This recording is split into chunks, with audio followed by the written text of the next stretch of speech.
Welcome to the Scottish Property Podcast. This is a show where we aim to educate, inspire and entertain through real life stories and interviews from people in the Scottish property community. As always, thanks for listening and give us a follow on social media and subscribe to our YouTube channel. Remember to join us at our monthly networking events on the first Wednesday of every month. Tickets are available on our website. So without further ado, we'll just cut straight into this week's podcast. So welcome to the Scottish Property Podcast. Jesper Frederiksen. I knew I was going to... Did I get it right? Yeah. That's good enough. Give us the real version. Jesper Frederiksen. Oh, see that. So thanks very much for joining us at your investing home in Wishaw today at the G4 Podcast Studio. Welcome home. Yeah. Thank you. You were telling us these were the first investment properties you bought in Wishaw. Yeah. 2016 we got our first 3-bedroom terrace house. Yeah. Nice. So anyway, the reason why we brought you on is you recently spoke at the Edinburgh Scottish Property Podcast event, and I do my usual day after the event catching up with Nick, and I'm saying the guys had a fantastic guest on Edinburgh. I'll have to get him on the podcast. So yeah, it was very unfair that you were only getting to speak to in front of 25, 30 people in Edinburgh. No, it was good. Let's get you on so you can share your story, because it was a fantastic story. Very diversified, and now wanting bigger projects as well. So do you want to take us back to the start and chat about how you got started? And we started back in, what did you do before property? So I was an engineer, engineering consultancy contractor, if you want, travelling Aberdeen, London, being away a lot. I've got to say as well, that's not a Wishaw accent as well. No, I'm Danish, but so this year I've been in Scotland for 17 years. Right, so nice. I don't think I'm losing the accent. No. Not anytime soon anyway. No. But yeah, just being an engineer, working away a lot, paid fairly well, but oil and gas market and renewable industry just goes up and down. Yeah. Doesn't sit good. It doesn't go well with family life. And we just thought maybe property is something to look at. So me and my wife started to, we thought we can do this. We've seen the shows, buy a flip in the local area where we live. We didn't do it wrong, but we didn't do it right either. Where was that? Was that in Broxburn? Oh, nice. Yeah. Good area as well. It was good. We didn't know you couldn't break the ceiling of an area. We did, but we didn't know that was a thing. So we were just doing it as we wanted to live in it. Did all the work ourselves every weekend. Took a year to do. I think our hourly rate was probably £6-7 when you take all the hours into it. But you learned a lot on that first project. Yeah, we learned a lot, and we did some courses and some training, and discovered that there was a whole different way of doing it. Leveraging time, leveraging money, and just looking back at that, is that money well spent then? Oh, definitely, yeah. I never like to hear that, because I'm always trying to bash property courses. No, I'm kidding. You've never had to do it. It's only if you really need to put yourself into it. Yeah. It doesn't come for free. You can't do a course and sit back and say, "That's it, I've done it." I can retire. You've got to have the attitude and you have to use it. Absolutely. Let us ask Nick this question then right at the end. Once you see what you've done in his first year of not doing education, and what he's done in his last year. Right, okay, we'll come back to that point. I guess it's all relative. Yeah, very much. Because obviously after the sneak preview when you spoke at Edinburgh, I know you're coming on there.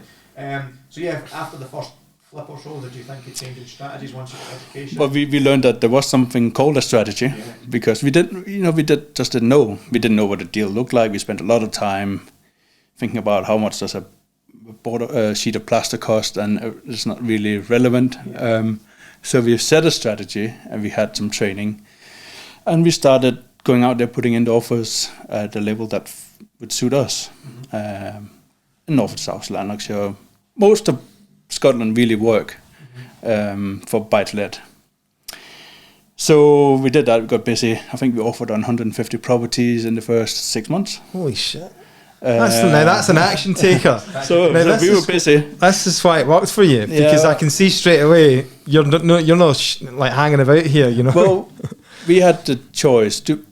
So we came out in oil and gas. The oil and gas market had crashed, and I tried for a year to establish a business doing consultancy, and that was impossible. Right. And thought, do we spend our time on that, or do we just really go for the property market? And so we decided that we will execute our projects ourselves and build in about £2,000 fee for ourselves in each deal to pay our living cost. Is this you and your wife you're talking about? Yeah. Was she worked in the oil and gas as Yeah, well? she was oil and gas as well. Yeah. So both hit by the market at the same time. Yeah. So So you- yes, so- we were both out of the oil and gas market, and so there's some good exercises to be had when that happens. I guess we really pared down our expenditure, and then we focused on replacing our income. Yeah. Give us an idea what that looked like then, because there will be couples that are in this kind of situation, you know, and obviously you've been through that, you know, and you've immersed yourself into this property world full time. What sort of sacrifices do you make? Because it's not like overnight you start making like thousands of pounds off a property. There's obviously that transition point. Yeah,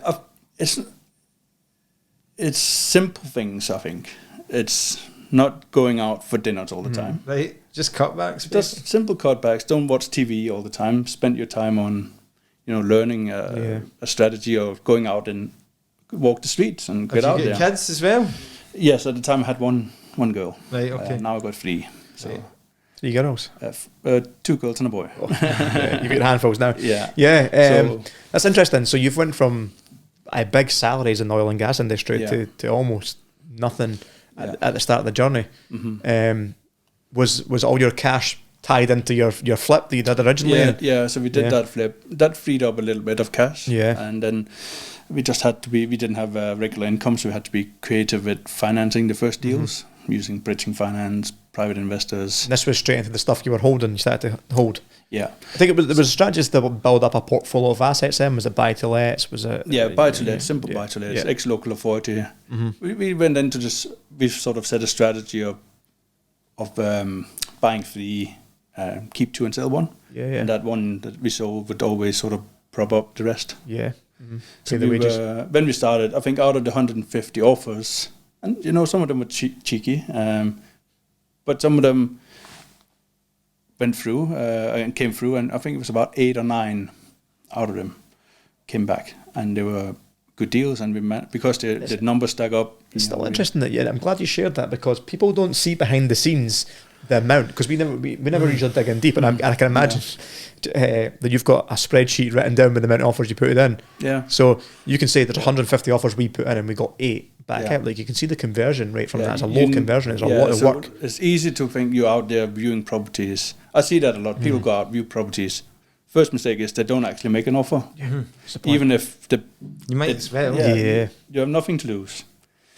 And then it's the follow up, and then it's the volume of it. Yeah. The volume might be a challenge at the moment. Yeah, exactly. But the thing is, I become quite disheartened if I go out and maybe I'll do 4 viewings or something a week. Do you know what I mean? And again, that's my mindset. I'll go out and do 4 viewings and then not get any of them, or 3 will go to closing dates and 1 offer will get rejected or whatever. Yeah. And I'll be like, oh, fuck this, man. On Jesper's ratio, 150 to 8, how many did you to view to get 1? Exactly. So It is. The market was different, I guess, a little bit at the time. so it was a little bit easier. Yeah, they were stuck there. Yeah. But now we are just a bit more. Once you're in a market, you get other ways of getting those deals. Yeah. So you can be a bit more efficient about it. We offered and spent a lot of time on ones that wouldn't really have Bothered with now, you whittle that down from 150 to 75 and still get your 8 now because you're more experienced to know what you're doing. Yeah, that makes sense. So how the first few deals then that you did that added to the portfolio? First one was in Wishaw, wasn't it? Yeah, Wishaw. We got Lark Hall, Denny, North and Southland. Yeah. And were these following the BRR strategy, just trying to buy as low as you can, renovate and get the money back out? Typically sub 40 at the time, and getting up to 65, 70. Right, Spending 8 to 12,000, getting them up there. How many buy-to-lets do you have now? In Scotland, it's not that many. You pivoted quite early on, didn't you? Yeah, so we bought about it's just over 12 in Scotland. Right. So was that more the foundation of the portfolio before you started looking at bigger, it was kind bigger of deals? our income. Yeah. It's fairly easy turnaround. Yeah. So it gave us that base income. And then Was it made you mortgageable or lendable? So when you get to the 4 properties, you become the portfolio landlord. Yeah. And that helps with the lending. So initially we started out with the high street lenders. They were okay for some reason without us having a regular income.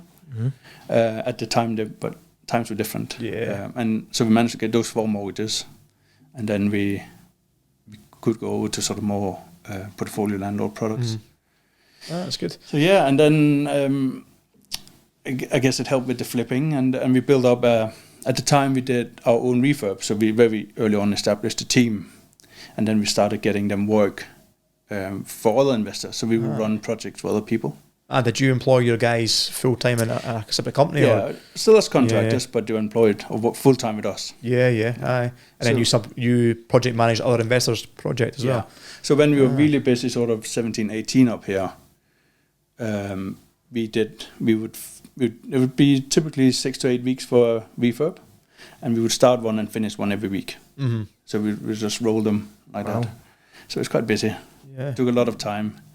And it was hard. So you manage. What was your role within that? Then did you just kind of manage everybody? I was too involved, so I spent a lot of time managing people, but still on site, all the sides. I mean, that just sounds like super stress, but it sounds like it worked well. And we were starting to compete with the joiner that would have his group of guys, right, and wouldn't have insurance in place, and wouldn't take. We took credit card payments, we had insurances, we did it through the CIS scheme, which is the right way to do it. No cash in hand and all that. So doing it right. But of course, overheads are high. So we were open book. We were like trying to do like £2,000 per project. But we just seemed to be squeezed on profit all the time. And then I was spending so much time on it. So when COVID hit, we thought that's our last project for other investors, and we just focus on our own projects. At least if you have a difficult client, it's yourself. So, you can argue with yourself, or you can argue with the wife. Because you always find something. When you do a refurb, you'll find things you don't expect. Oh, absolutely. And it's not the builder's fault. The builders can handle it in different ways. They can try and rip you off, or they can try and explain it, but the client's never going to get that, are they? They're not, we agreed a price. That's your problem, whatever comes and changes during a project will cost more than if you decide on it first. So all these things, so we were spending a lot of time educating people. So up to COVID, was it COVID that prompted the change in the business and to go south of the border? No, we were already in Sunderland. Right. Yeah. So we in 2017 we went to England. Oh yeah. What was the attraction to Sunderland then, and what was the reason for that being an investment area in England? So HMOs are higher yielding. So we thought that's the sort of natural step. Properties were a little bit more expensive. Refurbs were a little bit more expensive, but you would get a better return. So it's the HMO strategy was that through some of your property education that you've done, that you learnt about that as well? Yes. So we went down there. We had a mentor. Right. That was quite well established in England, and we went spend a weekend with them down there, and it just boosted us. I think our first HMO deal was a portfolio of 4 properties we bought from a landlord, and sort of structured that too, so we could exit that. Oh, so he could exit and we could take them over. And how far did you go with the HMOs then? How many did you get? A couple of them? Quite a few. So we got quite a good portfolio of HMOs. Yeah. How many? Well, over 10. Oh, yeah. Brilliant. That's but they range from 4-bed to 8-bed, some of them, and fantastic. some have been. Are those room by room rented, or are they? What kind of tenant profile is that? So the area sort of demands more student tenants. So we try and get them as groups, so they are all on one AST. The bigger ones, the 8-bedroom ones, are individual ASTs. Is that a more hassle to deal with? Because if something goes wrong in the communal space, nobody wants to, look after it. Just on the HMO, did you look at doing any HMO in Scotland at all? And obviously we know that we keep getting that question, especially with Stephen doing his latest building up in Aberdeen. Yeah. We keep getting that question from our listeners, why is HMO not a thing really in Scotland, I don't know if any of you got thoughts on that, just quickly while we're on the subject. So we still have to comply with the regulations for fire alarms and fire doors and all those things, but you don't have to get the license till 5 bedrooms. Right. or over 3 levels. Right, that's interesting. Yeah. Because we're only, with 3 people sharing unrelated in Scotland. So that's interesting. So it's 5. It's still, technically, it's HMO in England when it's 3 unrelated as well. Yeah. But you don't have a license. the license. Right, that's interesting. So you still have to be compliant, which a lot of people weren't. And a lot of the HMOs we bought were not compliant. Yeah. So we had to bring them back, basically. How did you find building yourself up a team? I'm assuming you've got a team down there and then sourcers that bring you the deals, or did you find them all yourself? The deal sourcing we did ourselves. Right. The team we managed, we interviewed a few people. We found a really good local project manager, and through a reference through our letting agent, and he just did a brilliant job and has done everything for us since, really. Brilliant. So Sunderland became your second home then? That you're never away from it? Yeah, about once a month we're down. Yeah, right? Yeah. No, but previously when you were sourcing them and all that, you must have done a few trips down there. And when you get started, you need to learn the area. Yeah. There's nothing beats a walk around. Yeah. Boots in the ground, looking around everywhere, yeah. And how about the kind of financing? So obviously you said that you obviously came out the oil and gas, you got buy-to-lets. I take it you had a pot of cash there that you initially invested. never had. You never had pots of cash? That pot of cash doesn't exist when you're going, I think. Well, this is interesting. So can you share with the listeners a little bit about financing and how where the money comes from? So we use bridging quite a lot for the purchase, and we use private investors, and we then finance out to a traditional mortgage. Okay. We have the portfolio we bought. We got onto a mortgage initially with no break clauses, so we could get out of it. It's not something we could do very often, but that project, because it's such a big volume, we could do it. But normally bridging, private investors, and just build those costs into the project to make sure that it's all there. Is your criteria for these to leave as little money in these deals once you exit as possible? So or is that why you flip one or the other one? So we haven't flipped any in Sunderland, right? And you leave more money in an HMO typically. Yeah. But you can pay that back over very quick. So, a year. Can you give us an idea, just top level numbers, not going into specifics, but a kind of typical deal? Like, so it's again, the whole market has changed. It's not really relevant now. So when we started buying HMOs, we were buying 3-bedroom terraced Victorian terraced houses. These were originally family homes that are untouched. So front reception room, 3 bedrooms in the upstairs, kitchen at the back, kind of set up. And we would reconfigure them to 4 or 5 bedroom houses. So we would buy them for maybe 80 to 100,000. Nice. And then does that convert up in the attic space, or we didn't go into the attic. Right, just layout changes with the current layout. Right? Yeah. In some areas that is worth doing, but it's very expensive to go into the attic. All the steels, because you're going into what essentially is the ceiling, and now that has to become the floor. So you have to strengthen that, and then it's full planning now. Same in Scotland, and it's very expensive. So in some high rent where the rental income is high, it might be worth doing. And we have done it on one property, but it was very expensive. Those 2 rooms we got up there was very expensive to do. Almost like building a new house, kind of expensive. So God. So how did you creatively get the 3 to the 5 bedrooms at the terrace? So it's rejigging the rooms upstairs and using the 2 downstairs rooms as bedrooms, stealing a bed from each room to have 2 good new shower rooms. Yeah. And then so do you have any communal spaces? And then a communal space at the back, typically is a big kitchen. Big kitchen, yeah.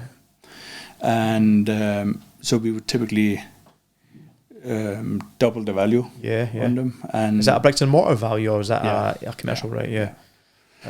For smaller HMOs, they will always look at bricks and mortar. So 100 grand to buy. Say, what are you on the renovation costs? Typical. What would be a good you're probably sitting about 30,000. 30,000 then. In value, looking to try and get about 200. Yeah, well, that's where it's sitting now. It's probably about 160 to 180. Because that would be an exceptional deal. And what rents are the 4 and the 5s bringing in? So we were getting about at the time we were getting about £85 a week. And what does that convert to? So net it's about 1,500 a month. Cash flow net. That's income. So you After all your costs. Yeah. No. No, that's gross. It's not that good. That's what you're saying. It's probably so you're probably doubling your net income compared to having it as a single single home. Buy to let. So what you have all the heating bills, all the bills inclusive. So what you think about £600 a month or something? You're probably sort of 800 a month. So it's pretty good, especially if you're getting. So that was working well for you, especially if you're getting most of your money back out. Maybe. Yeah. What's the most you've left in one of those HMOs? Well, we had one. So we did a mixed use development that we finished just at the beginning of COVID. That had a commercial element, a 2-bedroom flat and a 4-bedroom HMO in one building. Right. And COVID hit, and the banks didn't like commercial, Okay. so we couldn't get a mortgage on that bit. So we ended up leaving 100,000, Right. which was painful. Painful. I can imagine that time painful. Yeah. Is that private investors' money? Yeah. So they're still looking for their chunky return on it, and they're Yeah. Did you? So it's a good little shop. It's been led. The problem is now that's 2 years ago. We are trying to refinance that. Right. Rates have changed significantly. And now the rates changed. Yeah. So we are now going through the whole. How was the relationship with your investor then, and leaving that 100 grand? It was just a conversation saying that we've left this money in it, but you still pay them interest on their money left in. Were they happy with that? They were fairly happy. Yeah. We used to have investors on an annual basis, and with COVID that has kind of changed. So now we're going into ideally 3-year deals, 5-year deals. There's nothing worse than having that conversation with an investor. Yeah. Especially if you know everybody goes through different issues with COVID and what's happening now, and then people have different needs for their. For their well, this is why we appreciate the conversations you coming in and sharing this with us, because it's not all rosy out there. I think a lot of people get blinded with the social media content. People are only putting the best stuff on Instagram. Yeah. Do you know what I mean? So having you here sit here and tell us that things are not all great and that deal. No, it's up. The market is up and down. Yeah. I still think property is a great investment vehicle, but it's for the long term. Yeah. And the market goes up and down. Yeah. And certainly now it has been so many unpredictable things happening in the world the last 3 years. Actually, now looking back at COVID, so we did this big development of 19 apartments during COVID. That was actually fairly easy compared to the stuff that's happening now is out of our control. Wait a minute, now this is getting exciting now. Yeah, so Wait a minute, this was the one I wanted to cover in detail, because this 19 yeah. apartment one was a cracking deal. Talk us a wee bit about that, because it's a phenomenal building. So we built up this portfolio of HMOs. We wanted to diversify a bit. Pivoting. He's pivot. on the pivot now. This is his favourite word. Sorry, this has been a long-standing joke. On one podcast, I've said pivot 3 times now. It's getting brought up in every single episode now. It's a good word, though. We're going to have to keep using this now. Yeah. So we moved into that area. We've been looking at a lot of commercial buildings, trying to find the right one. And then suddenly, this building had fallen through. It's been on the market for 3 years, I think, at around 650,000. It had sold a couple of times. It fell through again. The investor that had owned it for 10 years hadn't done anything with it. Decided that he had enough and he just wanted to get rid of it. So he dumped the price, looking for unconditional offers, and we did it. And then COVID hit. So what did you secure it at? Just under 400,000. So it's 400,000 for what was that, about? It's 19,000 square feet, is it? Yeah. So a big building, 4-story, granite, sandstone, beautiful. Edwardian bank from 1902. In Sunderland, yes. The building had been derelict for 10 years. Sorry, just a wee quick question to take it back, because I know this is going to help Nick. Okay. What was the mindset shift? Yeah, that's going from, you've got the portfolio buy-to-lets and some HMOs now, and it's like, right, fuck it, we're going to go big here. That's a good question, actually. Yeah, what was the mindset shift? There must have been more course money involved at some point. Was there? Did you go on another course to do? We did quite a advanced course at the beginning that had a number of strategies included, but we spread it out over a long period of time. Right. And was a residential conversion one of them? One of them was that, and we took that at the end. So what was the conversation like with your wife? Did you want to, and she was a bit apprehensive? Or was she her that wanted to do this kind of thing? And you were as much, yeah. Right, that's quite interesting. Yeah, so we were looking. When you do bigger HMOs, you discover that it's the same amount of work doing a £50,000 buy-to-let as doing a £300,000 HMO. And actually, it's not a lot more effort doing all the work of a £2 million building. Yeah. So your time spent, it's not much different. Yeah, you almost have to be more effective with your time and your efforts. It takes a bit longer. Mm-hmm. But I take it you wouldn't recommend to somebody starting out going straight into So what happens when you start doing development is the due diligence from the bank becomes a lot more stringent. Right. So you'll be in. I remember the first development finance we did. I was interviewed by an ex-policeman that came out to my house. Right. And this was just, I think, we borrowed 250,000 for this development, something like that. So small, actually too small for development finance. Yeah. The fees were through the roof, but we thought we'll try it. And then when the banks get involved, they will analyze your whole team, your subcontractors. We are our own construction company, so they will look at that. So everything gets looked at under the microscope. So you wouldn't even if you had secured property, you either have to hire people to fill in these gaps that you don't have in your knowledge. Yeah, no, this is great. I mean, if we go into this in a bit more detail and just breaking down the whole process, then you got this offer agreed. Yeah, 400 and just under 400. Yeah. So you got this building agreed, the offer agreed, and then at what point, like, do you have people in the back of your head that have already said they're happy to give you the money? Do you get the offer agreed, then go, shit, I need to find the money now? How did that work? Typically, that's what happens. So we had investors we worked with for a long time. Are they from your network? Like, I mean, obviously, like another question that people are asking right now is, how do you find these people with money? It's friends of friends. Mm-hmm. People you get to know in the network. Yeah. Mm-hmm. Did you have any kind of plans or any schemes drawn up for what you thought you can get out of the building before offering? Because you said it was unconditional. So again, having a good project manager, he's used to this kind of work. Yeah. And he had a good idea. We had an architect that we use all the time. He had his view on it. Because you need to know that the numbers stack up. Right. And one of the things the previous owner had done, he'd done the drawings and had got from his architect that they could get 11 apartments. And the ratio between the end value and the cost to do it didn't stack. Yeah. We thought we can get 15 on the upper floors. And then we still had the ground floor. And then there were some planning changes and we managed to get 4 more apartments on the ground floor at the end. So then the numbers start to work out. Because it shows you the importance of the team as well, aren't you? Because if this guy that owns it for 10 years has got planning for a living, and you're thinking this is not stacking up, there's a reason why he couldn't sell it. But for you to solve the problem and actually get 19 on the same site, like there's the value that's been added. Yeah, so it's about looking at it with different eyes, I guess, and using your team, so I don't just go to my project manager, I speak to everybody around and see, and you try and find a solution to it. So we had agreed all this. So see, sort of just a wee quick question in the due diligence process of that.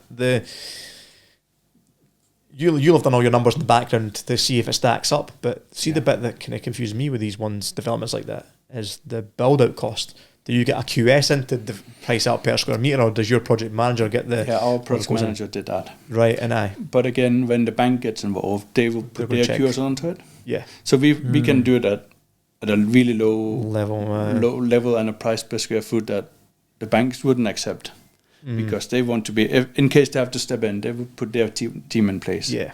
So they have to be happy with your budget. So you might say, I can do it for £50 a square foot, where the banks will say, well, I want £100 at least. So mitigate their risk as well, like basically factor in any So you bought that the cash with private investors, did you?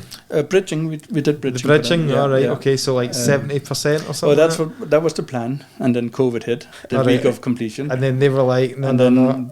We managed to get bridging, but they dropped to, I think it's just below 50%. So then you're trying to get the money elsewhere. Just another 100,000 the last week before completion I had to find. You're good at this now. Told us a story. It's good at getting money off people. Told us a story on Edinburgh. It's challenging. Yeah. What's your secret of getting money off people? Is it your track record, your credibility? When we started, we didn't. I think it's about being honest and open about your project. And just have try and do, explain how it all works. Do these people need to understand about property, how it works, or are they just simply looking for? I think so. It makes it easier. It's definitely more difficult with a bigger project because people can't get their head around what does that look like. I suppose they're just worried about the return security when they get the money back. They're not worried about the kind of intricacies of the project. It'll just be. So when COVID, basically, we completed on this on the end of March 2020 when everything went. I was sitting in Sunderland, had just signed, and they were like, "We are locked down." I was like, "Oh, I'm not sure if we can go home now." We had an apartment down there at the time, and it's like, "Well, we better go now, just until everything shuts down." And nobody knew what was happening. When the basically Prime Minister announced. That was pretty much when you were doing the deal. That's it. Straight on that Friday. So what's going through your explain what's going through your head? How did it all change in terms of what you had lined up? Was that quite quick, or did it take a couple of weeks for things to start filtering through, and then the bridging deal would change? The banks were pretty quick on. Well, basically, the guy we spoke to was made redundant within 4 weeks, I think. What guy? For the guy for our development finance. Oh, the development finance. So when we bought it unconditionally without planning, so we couldn't get development finance, so we got planning. So the planning had gone in February when we exchanged contracts. And everyone's worked from home and no one's putting plan applications through. And then the planners went in hiding. And then when they came back in over the summer, what they started doing, instead of coming to site and just looking at things and easily say, yeah, that's fine, say, oh, you need a survey for that. So every time there was a new question from the planners, it was they were okay sending out external people, but every single company was like £5,000 survey for this. Oh, you need photos of the building. That's £5,000 for photos of the building. And so you're tied in as well, aren't you? You need this planning. We need the planning over to get the development finance through. We were quite confident with the planning. Yeah, but it was holding costs were quite high. Yeah, for a year of delays.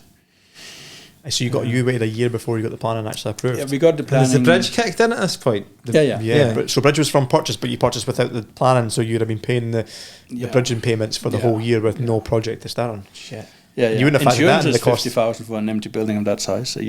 Jesus. So it's quite expensive. You wouldn't have had to pay like rates or anything like that, would you? So no, because it's a listed building, that's one of the benefits of that. So rates are exempt. Do you have to pay VAT? There was no VAT either. No. So okay. Still 55 grand a year for the insurance and the bridging costs. Yeah. It's probably numbers you never factored into the deal for that delay. No, it's not. And the development finance then, the initial guy who basically had to fold. Yeah. So you had to find somebody else for the development finance. So during the summer, coming up to end of summer, October time, the planning was coming through, and the lenders were slowly coming back. Right. We were looking at, so I don't know if you know, the lenders had sort of tiered. So you have tier 1 and 2, tier 1 being high street, tier 2 famous banks, but not necessarily high street banks. And then you have to go lower than tier 3 and tier 4. Dirty lenders. Yeah. So we went down to the lower tiers, and we were looking at interest rates of maybe 13, 14%. Shit. Imagine what they would have been now. Oh yeah. Well, now you 20%. Sorry, ridiculous. But funny enough, actually, these lenders, they have not gone up as much as. Oh right, yeah. So they've well, they've still got a big margin in it, I suppose. The margins. Sorry. So we were looking at that for a while, and then the guy that had been made redundant had his half year of gardening leave. He had now got a new job, and he actually managed to secure us the development finance and the exit finance from the bridge. That's good. So he came good, actually. He did, yeah. So Did he work with? They then working with a new lender then. Yes. So that's quite good. The relationships that you cultivated there. Yeah, he's already done all the work. Can I just ask a question, sorry, about the bridging, right? So all this time this building's lying doing nothing, right? You're waiting for the planning and you've got these bridging costs every month. How does that work? You guys will know about the bridging. Do you need to pay that out your own money each month? Or, interest is paid monthly. Yeah, you're taking the hit. Right. Yeah. And how much was that a month? Oh, you remember? Roughly. How much was it? Was it around 200 grand bridge? And yeah, it would have been 1,200 quid. How much? 1,500 quid. 15. So that's just coming from your... Yeah, but with 55 grand a year for the insurance is freaking that was a lot. 4.5 grand a month as well. That was coming from your bounce back loan, wasn't it? Bounce back loans are gone. I should have done that. No, the bounce back loan would have been gone in the first year on the insurance. Yeah, shit. That was a mental time, just looking back in that time. But anyway, keep talking. Luckily, I guess our HMO portfolio was busy. Yeah. When it all happened, we weren't sure, are students gonna leave? Are they gonna, just vacate, and we're gonna be sitting with empty properties everywhere. But luckily, there was a few foreign students that went home, but all the UK students didn't want to go home to their families. Yeah. So they stayed, and actually we had very little voids for 2 years. Yeah, and the HMOs. That was good. Yeah. So we kind of saved the bacon, paid the bridge and the insurance. Yeah. So what was the process then once you got the development finance secured? Was that you guys straight on to build? Your project manager was... Yeah, we tried to do as much as we could over the summer before planning. So we had to do some soft strip out, do all the surveys of the building, getting all the banks, lowered ceilings and all that sort of fabric out. And then... A lot of roughing could have been done then without the planning being approved. Yeah, so we had to do it. So part of the listed building consent, we had to record what the building was like, but it was all hidden behind stud walls and suspended ceilings. Ah, right, I see. Yeah. So we had to take it out. Just all back to expose what was there. Yeah. And luckily, there was nothing. How does the listings work in England? Does it work as the same in Scotland, C, B and A, or is it different?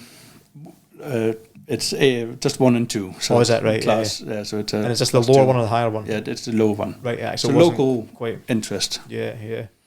But again, and a lot of people don't. They think in Scotland, they think A, B, and C. That C and B is not internal, but actually a listing is everything around your property, even inside. So always go through the proper. Did you have to go for planning permission and listed building consent as well? Then yeah. So I suppose you've got 3 processes. Is it building warrants in England as well? Yes. So it's three processes: listed building, planning permission, and your building warrant. Yes. Shit, that's a lot. That's a lot of organisations, isn't it? When we the whole plan, the building warrant is a lot easier or a lot different in England. So you can start without having your warrant fully signed off and approved. In Scotland, you have to wait till you get that. Technically. Yeah. So, but what happened is that our listed building officer left during COVID. She had enough of the council, decided to retire, which is fair enough. Perfect timing, wasn't it? So she left, and the council didn't have anybody to put onto the project. So we got started, and we were waiting for somebody to review our application. And eventually somebody came in and took it over. But how long do you think that stalled you? A couple of months there? We were lucky because with big developments you need to have sort of latent defect insurance, and those insurance brokers also provide you with a building warrant officer, basically. They do the same work. They check that you're building to regulation, basically. So he will come out. He actually came out a lot more than the council ever came out to check the building works. And it's okay. When we built for ourselves, we wanted to make it right. So we were not. You're adding these assets to the portfolio. Yeah, we were not concerned about. And we knew the builder, and it was our own people. Yeah. We were not too concerned about people cutting corners or trying to do things not the right way. Yeah, it's your own team. Yeah. Yeah. I suppose. Yeah. So, but he did catch up and eventually went through the fire strategy and discovered that he wasn't happy about certain things, which did eventually ended up in a little delay later on when we. What are we looking at? What's the exit strategy for these apartments? So we have refinanced out.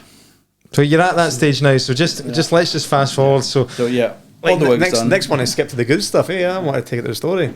No, the story's good because there's a lot of pains and struggles along the way. Yeah. But I just want to I need to see the vision of what we're going through here. Probably should have started with that. No, so our plan was always to keep it in the portfolio, exit out on finance. Just as buy-to-let. So that's almost like a build-to-rent scheme, isn't it? That's what it is. Because, you're talking, that's quite a chunky... So we are in the student market still. It's technically all bills inclusive, service, apartments. But what size are these 19 apartments? The 1 and 2 beds are the smaller ones. They're not HMOs, are they? No, and they're not even studios for students. They're proper apartments. Flats. Yeah. So the biggest ones are 90 square meters, 2-bedroom. Well, listeners are listening to this. Is there any way we can see any photos or anything like that on your Instagram? We got a little... Maybe Instagram. We got a website, quarterbank.co.uk. Quarterbank. Yeah. Okay. So that's what we named the building. Right. So we can go and check that out. So we can actually see what we're... It's a beautiful looking building, and encourage anyone to go and look at the website and have a look, so you can get a visual off this. So the plan was always to build out, to keep the building, finance out, let it out to sort of with bills inclusive, long term. See the development finance as well. So I understand the bridge now. The development finance, what sort of, when's the money coming through and how much are you getting? Is it like stage payments or like, how does that work? So there's two elements to it. The first element is to exit your bridge. So they will fund some of the purchase, similar to the bridge. Right. And then you will do your bill schedule and stage the payments, and you're paid in arrears. So you will spend... You have to spend it up front. Our average spend was probably about 80,000 a month. And then we would... What was the build budget? The build schedule, so the time frame? It was about 18 months. Right. So 18, 19 months. About a month per apartment. Yeah, and what was the development cost? So the development cost was around 1.6. Right, so it's you're paying up the month in advance, then are they releasing it tranches every single month, or is it every few months, or at stages? So we can get the QS out as often as we want. Okay, we were running about a month at the time. Mm-hmm. So we except that obviously about cash flow thing, you wouldn't want to be letting it run too much in advance, would you? Yeah, you want to. You would spend. You would spend your 80,000. The QS would come out and value that work, make sure that was £80,000 worth of work. Right. And then you would get that money, and then you would go again. Got you. And have you employed a main contractor, or are you actually... We did that ourselves, yeah. You're the main contractor, so you're pulling in your trades. Yeah. I mean, presumably you had to find more people than you dealt with previously in your HMOs. Our project manager is local, has a good network, so he pulled some of the local people he knew. Subcontractor, like plumbing, heating. And we went and timber went through the roof. So we went for a steel structure for the partition walls. So we had a steel framing company to come in and do all that work. And that worked out cheaper than timber? Yeah. Didn't it? Timber was going through the roof, wasn't it? Yeah. It was going through the roof, and we did all the framing work in like 3 months faster than the timber could have been done. Yeah. How much time are you spending on site at this point? I'm down for QS meetings once a month, basically. Is that all? That's all. That's good. That's brilliant. But you must be busy behind the scenes. Yeah, we are helping out with some purchasing. Yeah. So this project manager guy that you found, he seems to be a right gem that you've... So he would, for bigger jobs, he would do the site management. Right. And we would do the paying of people. Aye. But it's all about systemizing it. You know what it's like dealing with trades. They want to be paid when the job is finished. On a Friday. So even when we did jobs up here, we always had the policy that you get paid the Tuesday after you finish your work on a Friday.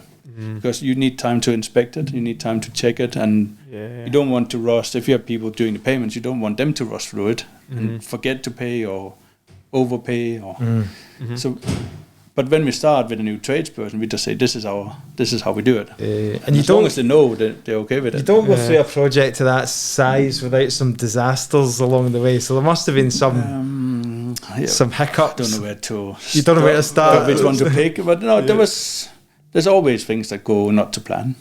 Any material cost went through the roof. That was Did this project manager involve you much on this day-to-day running off the site? Did you have weekly meetings with them? Yeah, not in the beginning. Yeah. It's more the regulative things like sprinkler systems, Yeah. fire alarms. And then what about the fit out at the end? Does he just know your style and We worked with him for a long time. So he'll know what kitchens and bathrooms, tiles, flooring. And We floors pick are. all that, but it's Yeah. easy because you pick for one apartment and then it's just times 19. Yeah, that's true. And did you have to furnish them all as well? Or? Yeah. And then did you pass that on to a letting agent, managing agent? So the furnishing we did, so in the past we always just got our labourers to go to IKEA, or we got the IKEA delivery, they would put it together, get the HMO up and running. That doesn't work. Well, first of all, we couldn't get labourers, and then it's a lot of work for 19 apartments. So we went to a furniture company, and they did the whole package. Did you do that in the end? Yeah. So that was brilliant. Probably just as good quality as IKEA's at the low end of the market, but it comes furnished and they deliver. They came 10 guys for 2 days to put it all in. Put it all together and take away the rubbish. Yeah. Then you just turn up with Hoover and start clearing up after. 19 flats. Yeah. Even just cleaning took. We had 2 cleaners going for 2 weeks just to clean the building, Just to get them ready. Nuts. Yeah. When did everything complete and everything? So we were meant to complete September last year, 2022. That was the original. And when was And we had a few delays, and obviously we had done those additional 4 apartments on the ground floor. And we thought we want to save time, so we did it all on the same building warrant. So we couldn't although the upper floors had been finished for months, we couldn't let them until everything was done. Shit. So no income coming in at the same time as So bridging and development 1st of costs. October was the deadline. The students were tripping around at Sunderland, the streets of Sunderland, waiting to move in. Do you service the debt on the bridge, on the development finance monthly as well, or was that rolled up? That's rolled up. Yeah. So that takes the pressure off a little bit. Yeah. And sorry, so that was the original target date. Yeah, and so when was the 1st of October we got the sign off. It's not bad. So we had 19 washing machines delivered the Saturday, the 1st of October. And that was probably the worst thing that happened of the whole build. We turned up and 14 washing machines leaked the first time they used them. they leaked? Yeah. Manufacturer fault or something. Yeah. They changed the kidding seal me? and it was just a nightmare. All the tenants were obviously annoyed about it. Up in arms on the first flipping day. So That's what you get for going Curry's own brand. and you can't. We used this brand for a long time, Decent. and it's a decent brand, and they just changed something, Really? and it was just that bad. And that gave you the biggest headache, probably. Absolutely. We got compensated for that. And if it had been one house, you could have just gone and bought another one. Yeah. There's just no way. 14 of them. Because you've already unpacked them, they're already plumbed Then, in, they're already like, yeah. do you know what I mean? So, God. So have you done the exit finance on it already? Yes, we timed that perfectly in the middle of November. This is where he starts. This is where he starts Right, crying. He scrub. said, "I'm not going to cry during this podcast." But So can we go a wee bit of an overview on that project before we delve into others? It was a 400 grand purchase, 1.6 development. That's it. 1.6 is including all the costs. Yeah. Right, actually, you're around at the 2 million all in. What was the end value? There's 1.6 is including. Oh, sorry, including the purchase, right? correct, Got you. yeah. Sorry. And what was the end value? The 19. So around 2.5. Nice. Yeah. So the problem came when, so we had a really decent. So the benefit with working with the lender we worked with was that they would do development finance and the exit finance. So they had everything lined up. They knew us. They knew the project. All we needed was a valuation, and they would just swap the product over. Yeah. And we had the offer through in September. Sent to our solicitors in October. It was all going brilliant until the whole let's trust money budget. Yeah. And the lenders pulled the product. Shit. And had to restructure the whole deal. And we didn't refinance until February, I think it was. Jesus. Did you have to stay on the development loan until February? Yeah, so that was extended a few times. Right. Did they charge you penalties for extending it each time? There was small fees. Yeah. So it wasn't ridiculous. They could have pulled your I back a didn't little have a bit. choice, really. No, that's it, yeah. But they charged some admin fees for doing that. Yeah. But then I suppose... And the interest went up. So our development finance were around, was it about 7.5%? And it went up. Yeah. And we were meant to exit to around 5%, and we ended up exiting to 7.5% mortgage. Almost exit to the development costs as well. Yeah. Same as my one for the HMO, almost. Yeah. Bang on your exit. So the the bridge into the development. all the pricing of, one of the issues was they were looking at the worst stress testing at like 160%. Yeah. At the time, and then absolute worst case everything. So the money we were able to release were were less than we had hoped to do. Yeah. Yeah. So did you end up leaving money in the deal? Yeah. Was More than needed. Yeah, was that your private into- investor finance? Yeah. So now you're cash flowing. So the idea is obviously you've got the rent coming in now. Yeah. They fully let. They're fully lit, yeah. So we have 19. Was that a issue, or did you get them fully let quite quickly?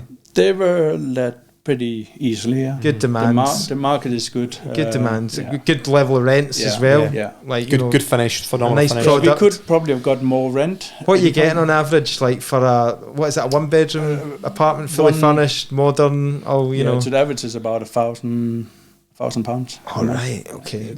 It got you. So you're at this point. You're like, okay, got money left in. The investors are still needing to get their interest payments as well. Are you making any money out of this? The thing yet? So we're not making money out of this development. Yeah. Are you servicing the investors' interest with the rent roll? We're trying to, yeah. So this is the challenge with these kind of developments. When you leave in a small percent, it's actually a lot of money. It's big money, yeah. So that's the most challenging part now, is that this year we are able to increase the rents again, which is going to help, because we had set the rent before. Well, everything went. Yeah, which is the benefit of you being in England as well. Just for the listeners, this is in Sunderland, so they don't have in England. They don't have the same rent caps that we have. Yeah. But we are tied into a 11 or 12 month contract. So yes, so we couldn't. You can only do it once a year. Yeah, it's still once a year, but there's no cap. But the market still dictates where you are. Yeah, that's good. Yeah, there's no interference with it. Yeah. So it's a plan to refinance further in the future, to take further advantage when you get the valuation for 3 years. Right. So when we kind of went with that deal and got out of that, we kind of realized that the 3 years we're not going to make much profit off that development. Wash its face for a few years, But it's for the long term. Yeah, absolutely. You got phenomenal stock, haven't you? Great stock that you've developed out. What happens if going back to private investor money, because I think it's great the stuff that you guys do with it, and it's really creative. But what happens if Mr. or Mrs. Investor want the money back? I take it there's some contract there where what if they say I want my $100,000 back or whatever? I've been lucky that we have managed to. I know that some of our investors that need the money back, and we are talking to them all the time about what's happening. Yeah.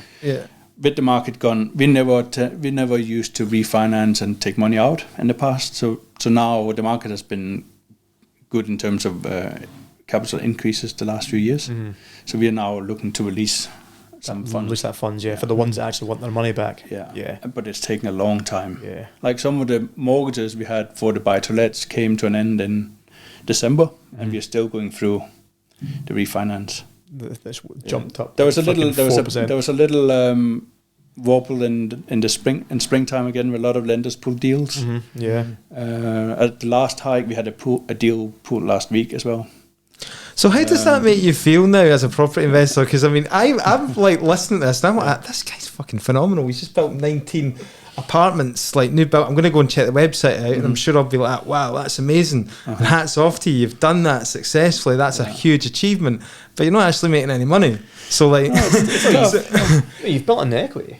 This is what everyone forgets about. If you've increased the property valuations up to 2.5 million, and your loans out, and you've got private investor finance, you've still got the asset, 300, 400, 500, 600 grand of your own. You own the underlying asset still. So so we still have our equity in the business is good. And over the last 3 years, the values have gone up a lot. So where we used to set on a portfolio maybe around 70% loan to value, that has dropped down to maybe close to 50% now. So we're trying to release that now. Yeah, you've got less debt, less borrowing, which is not a bad thing, but obviously there's private investors tied up in it which need their funds released. So it's a bit of a... So the stressful bit now is that it's dealing with other people's money, but also uncertainty of the markets and how the banks react to all these things, and we just have to work through it for a few years. So you moved on to another listed building now, or? Well, it's been delayed. We are not pushing it. So we learned not to go into a development unconditionally. Oh yes, so the big learning. So this is good. So you've done it now. So what are the key takeaways and the learnings? These developments, first of all, it takes a long time to do all the planning, all the finding the lenders, get everything ready. So last year we came across was it off market? It was on market, but it had fallen through as well, and it was still it's still used, the building. It's still used by the people that own it. But they wanted an exit. They were going to retire. They didn't want to sit with a listed building in their portfolio when they were retiring. So we agreed that we would get planning in place and do everything, and then we would buy it from them. Yeah. So a conditional. Do you get some kind of security on that conditional? No, but in offer? England you do. You exchange contracts. Right, as you exchange contract with the and then that ties completion. the deal in. Yeah, got you. And then we have till we get planning, and then agree. Did they put a to time exit. frame on that, or did they just? They were pretty flexible, so That's good. we just need to give them 3 months' notice to find new premises. Right. For they're relocating the staff to something. Did you hear the news yesterday in England that they're going to try and make things a lot easier for developers in terms of the planning, mainly in England, the English government? Yeah, it's already easier. That in October 21 they made it easier for developers to convert on the high street. Yeah. So they would. With the permitted development rights, I'm not sure. It's still under. So basically, the use class of the high street changed, but they would allow residential properties. You still have to go through planning, but for instance, we have this banking hall that is not really a shop front.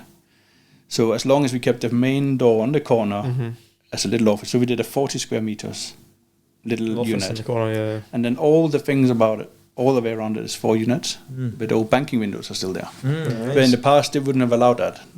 They wanted the high street to be retail. Yeah. So when we got planning in 2020, they were very strict on.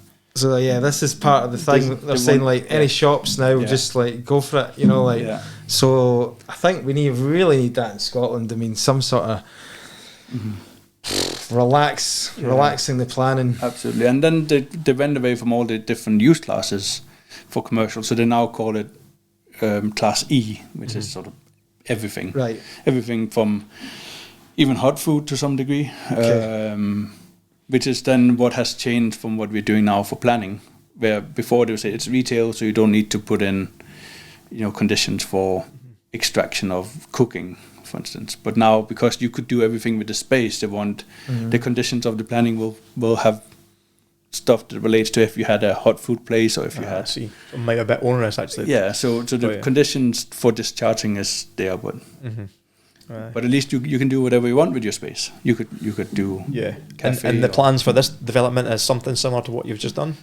Yes. Yeah. So we thought 2-bedroom apartments would be more attractive to people because 2 people sharing it's cheaper per room. Turns out that people are happy to pay £800-900 for a 1-bedroom to be on their own space rather than paying £1,200 or £1,300 for a 2-bedroom. So we're doing more 1-bedrooms. Right, I see. And how many properties are you getting out of that development? 14 units. And they still want the commercial on the ground floor. Right. This is very near to this original building, isn't it? Yeah. Do you think you'll saturate the market by doing another 14 when you've already got the 19? There's been a few other developments in the town centre. Yeah. And they're still highly occupied as well. They are. And there's more coming. And the way we always look at it is some of them have been done in buildings that we looked at and there's a development that went ahead in a courthouse and they spent 6 million doing apartments in there. I don't know the Sunderland market, but I've been keeping an eye on sort of UK wide, and I don't think you need to worry about that. The demand's going to be there, and the way that rents are rising at the moment. Yeah, I think also when we're doing good things to a good standard, we're keeping it maintained. I think there's always room for the best. Yeah, foreign students are very wealthy. They come over here. They're going to be able to pay those sorts of rents and want that quality as well. Yeah. Also, net migration in the UK is at 600,000, I think was the figures for last year. A lot of highly skilled workers coming over. A lot of our tenants that are paying top end rents are like Indian IT workers and stuff like that who are on big salaries as well. So I think there's definitely markets there. Yeah, and I'm sure if you had an apartment block and it was a bit tired and run down, that's the ones that are not going to get let. Well, that's the point. Just to finish, we need to watch our time as well. But Do you factor it, because obviously you're doing these apartments up top end, and that's the way that you can let them quickly and at a good price. Do you factor in? You have to factor in wear and tear, don't you? And like obviously reinvestment and stuff like that, because that lovely furniture that you've put in needs changed out. You know, quickly after 4 or 5 years, it's going to start looking a bit tired and stuff like that. Is that a thing? Numbers you need to work in? Do you advise people to? We try and do it, and the way we've done it till date is we basically say the capital growth is covering that. Yeah. So we've had the first HMOs now for 6 years, and there's still good furniture, and we haven't had to do anything. Probably in another 2 years we have done paint work, but in 2 to 3 years we might have to do a bit more. But by that time the value has gone up. So we'll refinance and release some funds to do that. Cool. So that's kind of our model. What's the plan going forward then for you guys? You still charging ahead, looking at this development and more, or? We at the moment we are trying to catch up, and just get a bit. It's a good time as well to try and do the same as when we started. Cut back on your costs, consolidate a little bit. Consolidate, get the systems in place. Yeah. How much money have you got out to private investors? I couldn't tell you off the top of my head, but quite a bit. Yeah. So does that would make me have sleepless nights, like. Yeah, but people money. But we always look at the equity as well, so make sure that it sits within the same. We treat it as a mortgage. But the fact that you can, come on this podcast here today, speak openly and honestly, it's obviously a testament to yourself and your integrity and your reputation. So you're going to lend them money now. We're looking for a private investor. Say that we're going to put them out on YouTube, and there's going to be loads of private investors. I want my money back. No, it is a challenging time, but I think it's you deal with it, isn't it? We just have to get through it. The next few as long years, as you're honest with people and you tell them, you keep them updated and stuff like that. I mean, I'm saying that I don't know. I don't do it personally, but we had one where the private investors he invested on private with his mum's money. But his mum's just died, and it's him and his brothers obviously inheriting the estate. So now the brother wants to pull the money back in. So just have that conversation. Say like, okay, we need to jiggle things about. Can we aim for the 31st of December? Yeah, like give us 6 months to try and get together to get the money and put some finances in place. But so yes, you're absolutely right. It's about having these conversations, isn't it? Yeah, things can happen all the time. It just happens to be that in the last few years a lot of things have happened. One after the other, No, I really appreciate your time and brilliant coming on, and really appreciate your honesty. And where can people reach out to you and follow your journey? I know that you're LinkedIn, Jesper Frederiksen, which is impossible to spell probably, but quarterbank.co.uk. Yeah, guys, check out that. It's a cracking building to look at. Happy to link up with people. Thanks for sharing. We'll have to get them through the Glasgow network and eventually the story, because the presentation was phenomenal as well. For sure, if you're up for it, definitely get you on. Right, thank you very much for joining us. Appreciate that. Thanks, man. That's brilliant. Cheers. Thank you, mate.